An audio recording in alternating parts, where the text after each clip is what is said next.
Operation Steel Wave is advancing on Rainbow Six Siege, bringing a new attacker named Ace, who throws sequentially exploding hard breach gadgets that create small, medium, and large problems for defenders. The new defender, Melusi, deploys Banshee devices to hum angrily at any attackers in range. Breaches come in threeches when Ace, the new 2-speed Norwegian attacker, suits up for action. His Selma gadget can be thrown onto a breachable surface, hard or soft, where it will stick, deploy explosive arms, slide on down, and then boom. If there's space and a defender hasn't interfered, the Selma will go through the cycle 2 more times to create a positively massive hole. But even if a Selma is stymied before it creates the full 3-boom opening, it can still create a new line of sight, a new opening for gadgets and utility, or a new entry point. It can also blow open an unreinforced hatch, but it'll take 2 to get through a reinforced one because the Selma doesn't do sequential explosions when deployed on a floor. And though you can stick it to pretty much any surface, a Selma will only activate if the surface is destructible. Fun fact, those explosive arms will destroy any defender gadget that's in their deployment area, which is another way that Ace can make a big impact without taking big risks. The Selma canister is vulnerable to any damage, but because Selma explosions don't do much damage to operators, a defender might want to wait for that second breach to spring a nasty surprise. Op 4, last stop standing. Other counters to Ace's Selma breaches include electricity from Kaid or Bandit's gadgets, mid-air interception from Wamai or Jaeger's devices, and jamming from Mute as long as the Mute jammer remains in place. Take the jammer out and the Selma will automatically get back to business. Also, a defender with a sightline to the gadget can simply shoot it, so you'll want to use Ace's AK-12 assault rifle equipped with NATO sights, his M1014 shotgun, or his P9 sidearm to clear out any potential interference. Interference. Well, that's the new South African defender Melusi's middle name.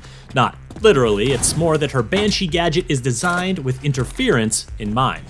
Deployable on vertical and horizontal surfaces, the Banshee emits a loud buzzing noise whenever an attacker steps into its substantial radius and line of sight. In addition to alerting anyone nearby of the attacker's presence, the Banshee also slows down the attacker's movement, and the effect gets more powerful the closer they get to the device. Now that is not the place you want to be, especially if Melusi is nearby with her T5 SMG, Super 90 shotgun, or RG-15 sidearm. Did I mention she's a 3-speed? A fast defender against slowed attackers is just the matchup that Melusi wants, whether she's protecting the objective or roaming off-site. Note that her Banshee device only slows attacker movement, not their aim, so bold attackers might step into the Banshee radius on purpose to lure Melusi out for a duel. Otherwise, they'll need to take another route, or find a way to destroy the Banshee. Explosives work, so Ashe, Zofia, and Kali are strong counters to Melusi's influence. A melee hit is effective too, but you'll want the assistance of Twitch or Thatcher to temporarily turn the thing off so you can get close, or you could just ask Finka for a boost.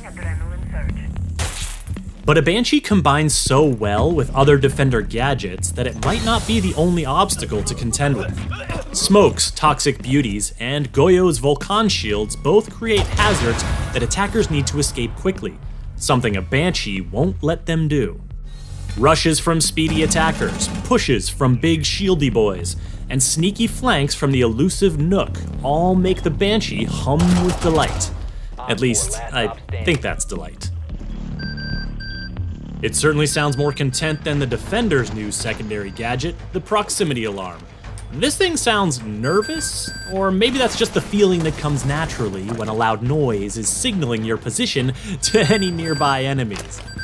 Whether it's tipping off roamers to an attacker's entry point, or alerting an anchor that someone's on their flank, all the Proximity Alarm needs is line of sight and an attacker in its radius to sound the call. 50 seconds left. Now, some congratulations are in order because the lengthy renovations to the one and only house have been completed.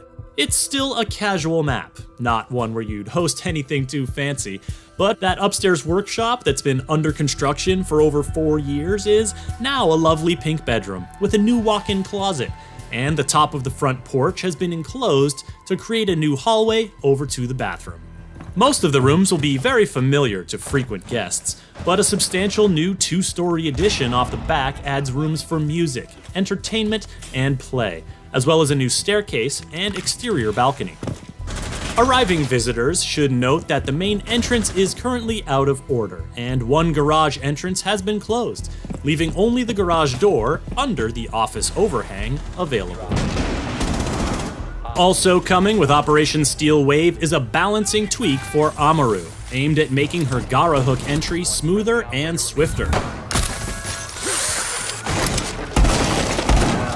Plus, she can now use her hook to bust up through unreinforced floor hatches, making for some surprisingly quick interior movement. The tweak to Amaru, the proximity alarm, and the house map rework will be free for all players when Operation Steel Wave launches. The new operators, Ace and Melusi, will be exclusively available to Year 5 pass holders for the first week, and after 7 days, will be available for anyone to purchase with Renown or R6 credits. To keep up with the latest plans for Year 5 of Rainbow Six Siege, subscribe to this channel and visit us at news.ubisoft.com.